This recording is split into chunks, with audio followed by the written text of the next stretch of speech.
নিশ্চিত পরাজয়ের মুখে একটি দল দেশের বিভিন্ন স্থানে টাকা দিয়ে ভোট কেনার চেষ্টা করছে ও জাল ভোট দেওয়ার প্রস্তুতি নিচ্ছে বলে অভিযোগ করেছেন বিএনপি নির্বাচন পরিচালনা কমিটির মুখপাত্র মাহদি আমিন। মুখে সততা ও দুর্নীতির বিরুদ্ধে অবস্থানের কথা বলে দলটির নেতাকর্মীরা বিপরীত কর্মকাণ্ড করছে বলে অভিযোগ করেন তিনি। বিস্তারিত মাহিলা ইসলামের রিপোর্টে।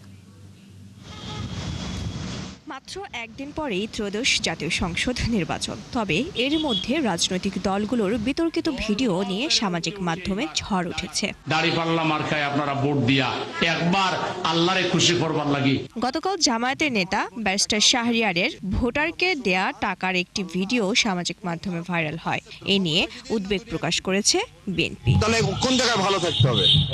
সকালে গুলশানের বিএনপি নির্বাচনী পরিচালনা কার্যালয়ে সংবাদ সম্মেলনে এই নিয়ে কথা বলেন দলটির নির্বাচন পরিচালনা কমিটির মুখপাত্র মাহদি আমিন।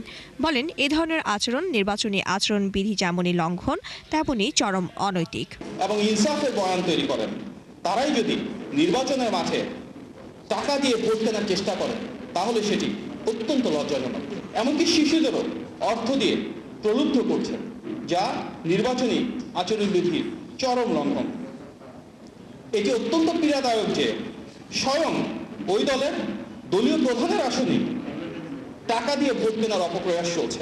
নির্বাচনকে সামনে রেখে জাল ভোটের প্রস্তুতি গ্রহণ করছে একটি রাজনৈতিক দল। নির্বাচন কমিশনকে এই ব্যাপারে ব্যবস্থা নিতে হবে। সেই সাথে বিভিন্ন জায়গায় বিএনপির কর্মীর ওপর হামলার হওয়ার অভিযোগও করেন মাহদি আমিন। বাড়ি বাড়ি গিয়ে ভোটার আইডি, বিকাশ, রকেট ও নগদের নম্বর সংগ্রহ করে অসৎ উদ্দেশ্য বাস্তবায়নের উদ্যোগ নিয়েছিল। আমরা জানতে পেরেছি সেই দলের একজন শীর্ষ নেতার আসন কুমিল্লা 11-14 গ্রামে দলটির সন্ত্রাসীরা রাতের আধারে দেশীয় অস্ত্রশস্ত্রে সজ্জিত হয়ে বিএনপি নেতাকর্মীদের উপর হামলা চালিয়েছে।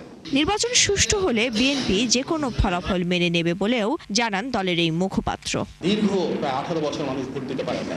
প্রত্যেকের ভেতরে একটা উৎসবমুখর পরিবেশ রয়েছে এবং সহিংসতা না, শান্তিপূর্ণ আচরণ থাকবে, সেটি আমাদের প্রত্যাশা। মাহিলা ইসলাম, 71, ঢাকা।